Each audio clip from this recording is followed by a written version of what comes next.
দেশ চালাইতেছে এখন বিএনপি। প্রত্যেকটা জায়গায় চাঁদার থেকে শুরু কইরা সচিবদের মধ্যে বিএনপির সালাম না দিয়ে সচিব হইতে পারছে কেউ? আমি একটু মাহবুব কামাল ভাইয়ের কাছে জানতে চাই যে মাহবুব কামাল ভাই, আপনি কি মনে করেন যে কবে নাগাদ আসলে নির্বাচন হওয়া উচিত এবং কবে এইটার মানে আপনি কবে নাগাদ নির্বাচন হবে বলে মনে করেন? আমরা একটা জ্যোতিষী প্রশ্ন আপনার কাছে করতে চাই। না শুনেন, আমি বাংলাদেশের পলিটিক্স নিয়ে কোনো প্রজেকশন দিতে চাই না। আচ্ছা, যারা বাংলাদেশের পলিটিক্স নিয়ে প্রজেকশন দেয় তারা আসলে পণ্ডিতি করেন। No projection. এমন একটা জায়গায় দাঁড়িয়ে গেছে বাংলাদেশ, এখানে এক মাসের প্রজেকশন আপনি দিতে পারবেন না। হয়তো দেখা যাবে ইন ওয়ান ফাইন মর্নিং আপনি ঘুম থেকে উঠে দেখলেন যারে এইভাবে তো আমি ভাবি নাই। সুতরাং এই ধরনের মানে পণ্ডিতি আমি করব না। No projection. আচ্ছা, আপনি যেটা বললেন যে সেকেন্ড ইনিংস শুরু হয়েছে, দেখেন আমি ফার্স্ট ইনিংসটা যদি একটু ব্যাখ্যা করি তাইলে বিএনপি কোন পার্সপেক্টিভে দাঁড়িয়ে পলিটিক্স করতেছে এইটা আপনার কাছে ক্লিয়ার হবে। সেটা আমি একটু বলি। সেটা হচ্ছে, দেখেন সেকেন্ড ইনিংসে প্রবেশ করেছে বর্তমান সরকার। প্রথম ইনিংসটা কেমন গেল? আমি বলবো ইটস এ টেরিবল ফেইলিওর। এবং আপনার ক্রিকেট লিটারেচার দিয়ে যদি বলি, it is a glorious uncertainty. অর্থাৎ 8 অগস্ট আমরা সবাই ভেবে নিলাম যে এইবার বাংলাদেশ তুই কই যাবি, তোরে একজন নোবেল লরিয়েট ঠিক করে ফেলবে। 8 তারিখে আমরা এটা ভাবলাম, কিন্তু এখন আমরা দেখছি যে ইট ওয়াজ এ গ্লোরিয়াস আনসার্টেনিটি। এবং আপনার দুই ক্ষেত্রেই গভর্নমেন্ট ফেল করছে, ব্যাটিংও ফেল করছে, বোলিংও ফেল করছে। অর্থাৎ বাংলাদেশের সুপার স্ট্রাকচারে ফেল করছে, স্ট্রাকচার অর্থাৎ অর্থনীতিতে ফেল করছে। আমি একটু ব্যাখ্যা করি সুপার স্ট্রাকচারে কিভাবে ফেল করলো। দেখেন, বাংলাদেশের যে মৌলিক চরিত্র, আমাদের রাষ্ট্রের যে মৌলিক চরিত্র, সেই মৌলিক চরিত্র অনেকটাই নষ্ট হয়ে গেছে এবং ফান্ডামেন্টাল রাইট অলমোস্ট নেই বললেই চলে। হ্যাঁ, ফান্ডামেন্টাল রাইট আছে, সেটা হচ্ছে ধর্মচর্চার ক্ষেত্রে এইটা একেবারে সর্বোচ্চ রাইট। তবে সব ধর্ম না, ইসলাম ধর্ম সেটাও না, মানে আমার পছন্দের ইসলাম হতে হবে। আপনি যে ওয়াজ মাহফিলগুলি শুনেন, এক একটা ওয়াজের এক একটা কন্ট্রাডিক্টরি ইয়ে আছে। সুতরাং আমার পছন্দের ইসলাম চর্চার ক্ষেত্রে সর্বোচ্চ মানবাধিকার প্রতিষ্ঠিত হয়েছে, বাকি সবগুলোতেই মানবাধিকার 90% লস্ট। দেখেন কি হচ্ছেটা কি, বসন্ত উৎসব, লালন উৎসব, নাট্য উৎসব, ঘুড়ি উৎসব, নারী ফুটবল, স্যানিটারি ন্যাপকিন, আপনার ভিন্ন মতের বই সব বন্ধ। কিন্তু মাহবুব কামাল ভাই, আমি একটু ছোট করে বলি। প্রথম কথা, ভিন্ন মতের বই বাংলাদেশে গত 50 বছর ধরে সবসময় বন্ধ হয়ে আসছে। এটা আপনি আমার চেয়ে অনেক ভালো জানেন। দাউদ হায়দার, ঠিক আছে, আচ্ছা ঠিক আছে, না ঠিক আছে, স্টল দেওয়া হয় না।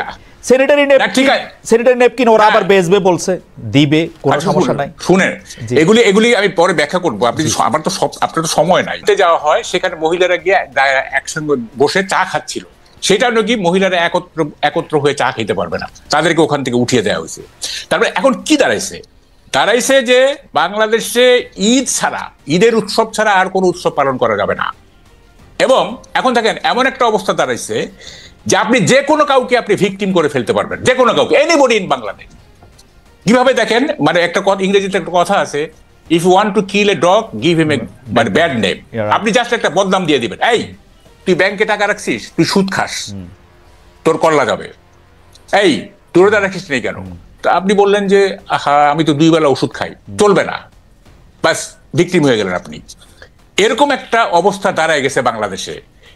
এবং দেখেন এই মানে আরেকটা বিষয় না, আমি যেটা বললাম যে আমি আবার আসবো আপনার কাছে। আপনি যদি ইলেকশনটা আপনি কবে চান সেটা যদি একটু বলতেন, আপনি প্রজেকশন না করতে চাইছেন, কারণ এই ব্যাপারগুলি খুবই গুরুত্বপূর্ণ বিষয়গুলো আপনি বলতেছিলেন যে আসলে না একটু না বুঝলে হবে না। তো ইলেকশন চেয়ে কি করবো আমি ইলেকশন দিয়ে কি করবো? আপনি জানেন স্ট্রাকচারের অবস্থা কি, মানে অর্থনীতির অবস্থা কি, ডু ইউ নো? আপনি তাইলে আপনি কেন শুনেন, আমাদের চোখের সামনে নির্বাচনের উঁচু দেয়াল, তাই আমরা পুরো বাংলাদেশটাকে দেখতে পাচ্ছি না। You are concentrating on the wrong point. I would rather say আপনি concentrate on the right point. হ্যাঁ, কোথায় মূল সমস্যাগুলি কোথায়? আপনি ইলেকশন দিয়ে কি করবেন? এই যে সংস্কার করতেছেন, এত কিছু করতেছেন, পলিটিক্যাল অ্যাডজাস্টমেন্ট না থাকলে, বিএনপির সাথে অ্যাডজাস্টমেন্ট না থাকলে, পলিটিক্স অফ অ্যাকোমোডেশন না থাকলে এগুলোর কোনো মূল্য থাকবে? 72 কনস্টিটিউশনে কি আছে? একটা democratic constitution? Could it stop 4th amendment? Could it stop unconditional power of Zia and Ershad? Could it stop 15th amendment? একটা জেনারেল মনে করলো যে আমি টেক ওভার করবো, কনস্টিটিউশন সেটা আটকাইতে পারবে? সে তো ভাববেই না যখন, সে তো ভাববেই না যখন কনস্টিটিউশনে কি লেখা আছে সে তো ভাববে না। আপনি কেন কনস্টিটিউশন নিয়ে এত কিছু চিন্তা করতেছেন, এত শ্রম দিচ্ছেন? আপনি পলিটিক্স অফ অ্যাকোমোডেশন করেন, আপনি পলিটিক্স অফ অ্যাডজাস্টমেন্ট করেন। তাইলে মাহবুব ভাই, আমি মাহবুব ভাই আপনার সাথে কিন্তু আমি কিছুটা একমত যে আমরা আসলে যে ইলেকশন চাইতেছি, ইলেকশন চাইয়া যে আরেকটা দল ক্ষমতায় আসবে বা কয়েকটা দল ক্ষমতায় আসবে, এতে আমাদের কি পরিবর্তন হবে। কিন্তু আমি প্রশ্নটা করে রাখতে চাই মাহবুব ভাই, আপনি যেই ব্যাপারগুলির দিকে আপনি দৃষ্টি আনলেন, যে আপনি বললেন যে আমার ব্র্যান্ড বা আমার আর্ট অফ ইসলাম আমি পালন করতেছি, সেই অধিকার প্রতিষ্ঠিত হয়েছে ওয়াজড। তো আমি যদি বেশিরভাগ লোক তাই চাই, আমি যদি বেশিরভাগ লোক মনে করি রমজানের সময় আমি দোকানপাট বন্ধ রাখবো এবং অন্য কাউরে আমি খাইতে দিব না, বেশিরভাগ লোকের যদি ওইটাই চাওয়া থাকে, আমি এটা বন্ধ কেন করবো? বেশিরভাগ শুনেন, আমি শেষ করতে দেন। From religious point of view কেউ বলতেই পারে যে আপনারা রমজানের সময় এটার পবিত্রতা রক্ষা করেন, এবং আমরা হয়তো মানলাম, কেউ মানলো কেউ মানলো না, এটা করতে পারেন। কিন্তু মানে কোনো কিছুতেই আপনি আমার নিজের মত জনগণের মত বলে চালাইতে পারেন না, unless it is validated by referendum or it is validated by election, তাই না? আমি যেটা বলছি সেটাই যে জনগণের, হোল জনগণের মত, এটা আপনি বলতে পারেন না। হ্যাঁ, রমজানের সময় পবিত্রতা রক্ষার জন্য যদি বলে আমরা মানে এটা মেনে নিব, যেটা ঠিক আছে, এটা ধর্মীয় পবিত্রতা, সেটা ঠিক আছে। কিন্তু মানে অ্যাপার্ট ফ্রম সাম রিলিজিয়াস মানে ইস্যু, অন্যান্য যে কোনো বিষয়ে আপনি বলতে পারেন না যে এটা জনগণের চাওয়া। জনগণের চাওয়া বলতে গেলে আপনাকে রেফারেন্ডাম করতে হবে এবং আপনাকে ভোট করতে হবে। আপনি বলে দিলেন আমি জনগণ, আমিও তো বলতে পারি যে এটা জনগণের চাওয়া, তাই না? আচ্ছা কামাল ভাই, আমি আপনার কাছে আসি যে কামাল ভাই, আপনার কাছে কি মনে হয় যে এই পজিশনটা যেইটার ব্যাপারে আপনি উদ্বিগ্ন, অর্থনীতির কথা আপনি আসলে বলেনি নাই, কিন্তু যেগুলি সামাজিক জায়গা থেকে যেই ব্যাপারগুলি আসলে এখন সামনে আসছে, সেগুলি থেকে কি বিএনপির অবস্থানটা স্পষ্ট? আপনি কি মনে করেন বিএনপি আসলে আমাদের এই পরিস্থিতি পরিবর্তন হবে? না, বিএনপির পলিটিক্সটা আসলে আমি বুঝতেছি না রিয়েলি। দুদুভাই স্বীকার করবেন না, বিএনপি এখন খুব বিপদে আছে। দুদুভাই এটা স্বীকার করবেন না। কি বিপদ? দেখেন, আমি বলছি, আমি কিন্তু 7 আগস্টে বুঝে গেছিলাম যে এটা -2 থিওরি। অনেকে কেউ বুঝে নাই, কেন বুঝলাম না। Tarique Rahman next available flight ধরে ঢাকায় নামবেন এবং উনি সেলিব্রেশনে যোগ দিবেন। That was expected.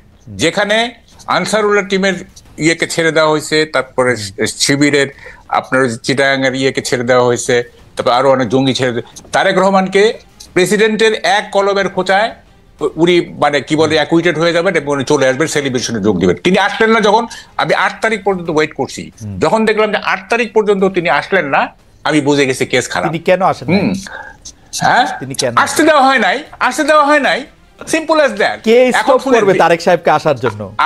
আমি বলি, শুনেন, এইটা বিএনপি নেতৃবৃন্দ তো বলে যে আসলে আমরা কি আইনগতভাবে তাকে আনতে চাই, আমরা এটা লিগ্যাল ফ্রেমওয়ার্কের মধ্যে দিয়ে আনতে চাই। এগুলি আমি বিশ্বাস করি না। এইটা সরকার, ইউনূস সাহেব আসতে দেয় নাই, বা সরকার আসতে দেয় নাই, বা অভ্যুত্থানকারীরা আসতে দেয় নাই।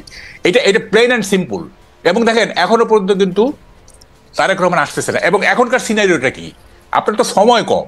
দেখেন, বিএনপি এখন কমন টার্গেট হয়ে গেছে।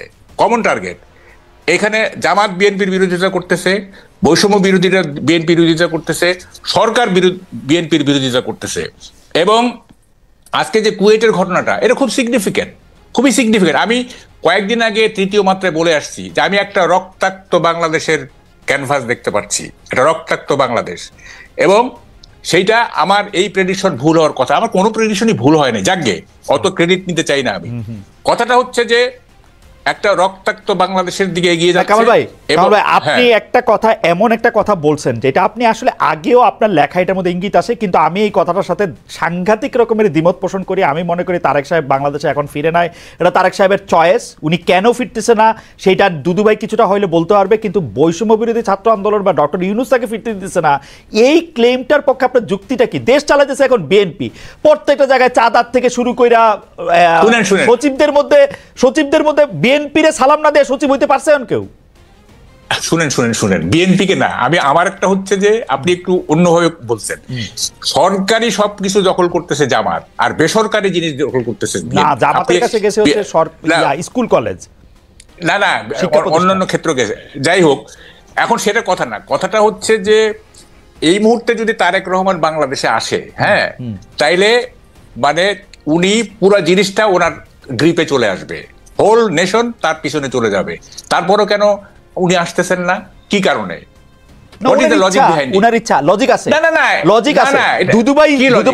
আমার লজিক আমি দেই, তারেক সাহেবকে 15 বছর উনি ক্ষমতায় ছিল না, ওনার অনেক ডার্টি লন্ড্রি জমছে, এগুলি উনার পরিষ্কার করে তারপর উনি আসবে। উনি আগে কেন আসবে?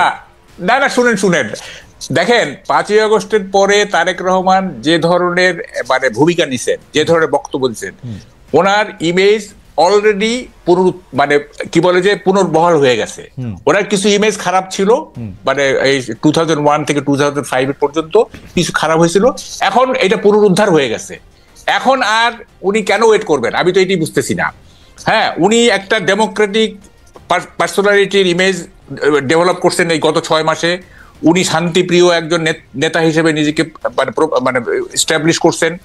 উনি মানে এই সরকারকে সহযোগিতা করার, সবসময় সহযোগিতা করার উনি মানে দিয়েছেন, নেতা কর্মীদের বলতেছেন এই সহযোগিতা করতে, তারপরে উনি আসবেন না। দিস ইজ এ প্যারাডক্স, এটা আপনি বললে হবে না। দেখেন আমি ডাকসুর ডিবেট চ্যাম্পিয়ন, আমাকে উল্টাপাল্টা লজিক দিলে কিন্তু আমি পারবো না। আচ্ছা বাউকাল ভাই, আপনার লজিক আমার কাছে অসাধারণ লাগছে, আমি এটা একটু দুদু ভাইয়ের কাছে জিজ্ঞেস করি।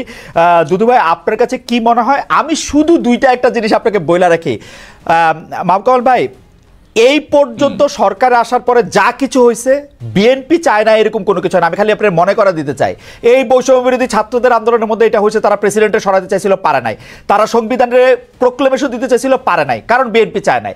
আওয়ামী লীগের নিষিদ্ধ করার প্রশ্নে বিএনপি চায় নাই বলে তারা এটা করতে পারে নাই। বিএনপি এখন মানে কি বলে ডিফেক্টো ক্ষমতায়। তারেক সাহেব যেদিন ইচ্ছা দিনে আসতে পারে। তারেক সাহেবের বক্তব্য মানে কি বলে, আগে বিসমিল্লাহ পরে সুবহানাল্লাহ পয়রা প্রচার করা হইতেছে সবগুলি সরকারি জায়গায়। আমি তো এরকমই দেখতেছি যে তারেক সাহেব অলরেডি ইন পাওয়ার। আচ্ছা শুনেন শুনেন, কথাটা হচ্ছে আমি আর একটু এগিয়ে যাই। দেখেন মিসেস জিয়া মানে খালেদা জিয়া যেদিন লন্ডনে চলে গেলেন, তার 3-4 দিন আগে যুগান্তরের নিচে আমরা একটা ক্যান্টিনে চা খাই, তো কে জানি বলতেছিল যে বিএনপি কে করতে -2 থিওরি, এটা 111 মতো। তো দোকানদার যে, তাকে আমি বলছিলাম যে আমি কিন্তু টক শোতে বলবো, আপনি শুনেন, সে শুনছে আমি একটা টক শোতে বলছি। দোকানদার বলতেছে যে -2 না -3। তাই বলে -3 মানে -3 আবার আসলো কোত্থেকে? বলে যে তারেক জিয়া, খালেদা জিয়া, শেখ হাসিনা, -3।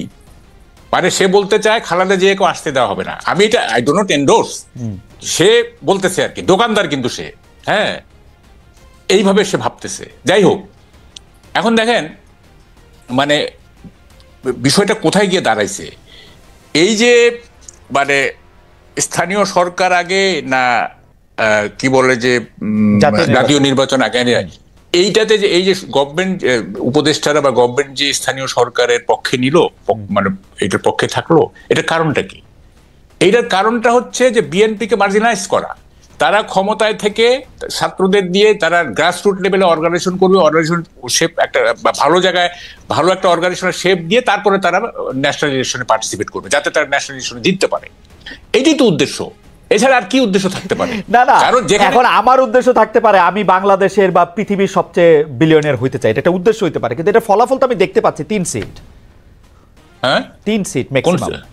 এই যে ধরেন যদি এইটা সত্যি সত্যি এইটাই উদ্দেশ্য থাকে, এই উদ্দেশ্য তো কোনোদিন সফল হবে না। মানে আমরা তো পলিটিক্স দেখছি, পার্টির পলিটিক্স এই প্রথম দেখতেছি তা তো না, আরো তো দেখছি। শুনেন শুনেন, আমাকে বলতে দেন। আমি তো বলতেছি বিএনপির সবচেয়ে খারাপ ক্যান্ডিডেটের সাথে একজন ইনফ্লুয়েন্সিয়াল সমন্বয়ক জিতে আসুক দেখি। দেখেন রাজনীতি এবং নির্বাচন কিন্তু দুইটা ভিন্ন জিনিস। 91-এ আওয়ামী লীগের মিছিলের ঠেলায়, মিটিং এর ঠেলায় আমরা টিকতে পারি নাই। সবাই বলতেছে যে 220টার উপরে পাবে Awami League. I was the loan, যে আমি বলছিলাম যারা বিএনপি জিতবে। হ্যাঁ, এবং দেখেন সাইলেন্ট ভোট হয়ে গেল এবং বিএনপি জিতে গেল। জনসভা দিয়ে কখনোই মানে রাজনীতি দিয়ে এটা দিয়ে ইলেকশন মাপা যাবে না, ইলেকশন মাপা যাবে না। তো ফলে এই যে তারা শ্রম দিচ্ছে না, এই যে এত শ্রম দিচ্ছে এবং এর পিছনে বহু টাকা যাবে, বহু চাঁদা, মানে চাঁদা দিবে লোকজন, ভালোবেসে চাঁদা দিবে, হ্যাঁ, তারপরে এই যে এত টাকার কি মানে what is the use of all this things? হ্যাঁ, আমি তো এইটার কোনো দেখেন, আপনি দেখেন খালেদ, আপনি আমাকে মানে একদিন একা ডাইকেন তো, মানে আমার কথার পাহাড় জমে আছে, মানে এই যে 1 ঘন্টা তাও দুইজন আমার মানে মানে কথা শেষ না। আচ্ছা ঠিক আছে, আমি একটু কামাল ভাই আপনার কথা আমি একাই শুনতে চাই, আপনি ওই জায়গাটাতে একটু বলেন তো, আমি বোধহয় আপনাকে ডিস্ট্রাক্ট করতেছি, যে আপনি ওই জায়গাটা একটু বলেন তো, যে আপনার কাছে কেন মনে হচ্ছে যে বিএনপি এর প্রতি অনেকে টার্গেট করতেছে, এই জন্য বিএনপি দুর্বল হইতেছে এবং বিএনপির শীর্ষ নেতৃত্ব আসলে এখন, আমি যদি তারেক সাহেবের কথাই বলি, যে তারেক সাহেব দেশে ফিরতে পারবে না, বেগম জিয়া দেশে ফিরতে পারবেন না, মানে এটা আপনি কেন মনে হচ্ছে? আমি তো যে কোনো জায়গায় বিএনপির পদচিহ্নটা, পদরেখাটা, পজিশনটা খুব স্ট্রং দেখতে পাই।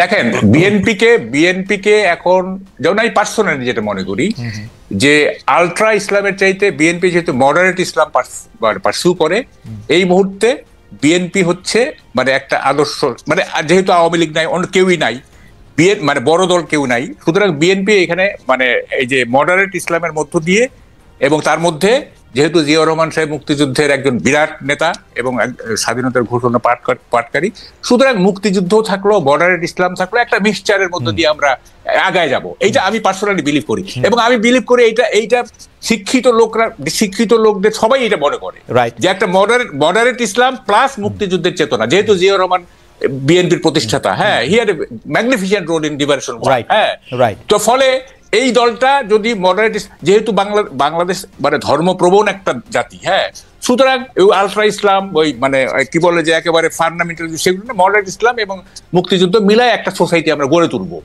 এইটা আমরা চাইছিলাম, এবং এইটা অনেকেই এটা চায়। কিন্তু আমি বিএনপির রাজনীতিটা এইটা যে এত রহস্যপূর্ণ আমার কাছে, দুদু ভাই এই রহস্য কিভাবে ভেদ করবেন আমি জানি না, এটা আমার কাছে খুবই রহস্যপূর্ণ মনে হচ্ছে। এবং আমার কাছে মনে হচ্ছে যে বিএনপির কাছে এখন মানে বেশি শত্রু হচ্ছে আওয়ামী লীগ, বর্তমান সরকার না। তারা কথায় কথায় স্বৈরাচার কথা, আরে কই স্বৈরাচার ইজ পার্ট অফ হিস্ট্রি, তাদের ফেরার আর কোনো সম্ভাবনা নাই। কিন্তু কারণ আপনি কি একটু অন্যরকম কথা বলতেছেন না? আপনি বলতেছেন বিএনপির কাছে প্রধান শত্রু আওয়ামী লীগ, কিন্তু আমরা তো আমি দেখলাম যে বিএনপির প্রধান একিউজ করা হচ্ছে যে তারা আওয়ামী লীগকে যথেষ্ট শত্রু মনে করতেছে না। না, এখানে শুনেন, এটা স্ট্র্যাটেজিটা বুঝতে হবে। পলিটিক্স শুনেন, মানে পলিটিক্স কিন্তু is a game of tricks. হ্যাঁ, এখানে দেখেন মানে বিএনপি আপনার মানে এই যে ধরেন রাষ্ট্রপতি সরল ইত্যাদি, সংবিধান তমুক এসে জাতীয় এইটা ঠিক আছে, এইটা বিএনপির পাবলিকের যে সেন্টিমেন্ট সেটাকে তারা ক্যাশ করতে চাচ্ছে। আবার দেখেন এই বিএনপি মানে এই যে কি বলে যে অন্য পলিটিক্স যে করছে যে আওয়ামী লীগ শত্রু, এইটা হচ্ছে তারা মনেই করে যে আলটিমেট শত্রু হচ্ছে আওয়ামী লীগ। যেমন ধরেন মনে করেন 17 বছর তারা সাফারার। দেখেন আমি বলি, এই যে গত 15 বছর কি হয়েছে, বিএনপি কে বিরোধী দল ছিল, বিএনপি তো পার্লামেন্টে বিরোধী দল না, পার্লামেন্টে বিরোধী দল তো জাতীয় পার্টি। তো শেখ হাসিনা কেন বারবার বিএনপি জামাত করতো? কারণ আলটিমেট শত্রু হচ্ছে বিএনপি জামাত তার কাছে। সুতরাং হ্যাঁ, তারা কিন্তু জাতীয় পার্টি এগুলি পার্লামেন্টের বিরোধী দলকে তো সমালোচনা করবে, তাই না? এটা তো আনঅফিসিয়াল বিরোধী দল। আনঅফিসিয়াল বিরোধী দলকে যখন আপনি আক্রমণ করতেছেন, তাহলে আপনি বুঝতে হবে যে উনি বিএনপি, এটার ব্যাপারে কোনো সন্দেহ নাই। আপনি বিএনপিকে আপনি বলতেছেন এখনো তাই, এখন আমার কাছে তাই মনে হচ্ছে যে একটা ইতিহাস, হ্যাঁ, একটা ইতিহাসের অংশকে, যে অংশটা ইতিহাসের পার্ট হয়ে গেছে, হ্যাঁ, সেইটাকে যদি আপনি বর্তমান প্রেক্ষাপটে লিঙ্ক করেন, হ্যাঁ, এবং যে আপনারা তো দেখতেছেন যে প্রধান বাধা হচ্ছে সরকার, ইলেকশন দিচ্ছে না, দিচ্ছে না। হ্যাঁ, আপনারা বাইরে যাইব না, আমরা সবই বুঝি দুদু ভাই, আমরা কিন্তু 53 বছর যাবৎ বাংলাদেশটাকে দেখে আসতেছি। হ্যাঁ, আপনারা চাচ্ছেন ইলেকশন, গভর্নমেন্ট দিচ্ছে না, তারপরেও আপনারা একটা সমঝোতা, একটা তবে কামাল ভাই একটা খুব গুরুত্বপূর্ণ জায়গায় আসছেন, যে কামাল ভাই মনে করতেছেন যে আসল শত্রু চিনতে বিএনপি ভুল করতেছে কিনা, সেটা নিয়ে আমরা একটু দুদু ভাইকে শুনতে চাই।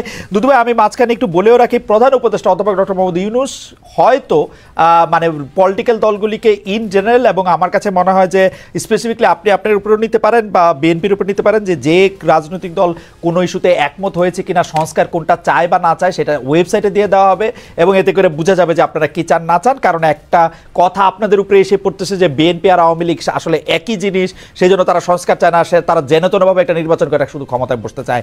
আসল শত্রু চিনতে আপনারা ভুল করতেছেন কিনা দুদু ভাই?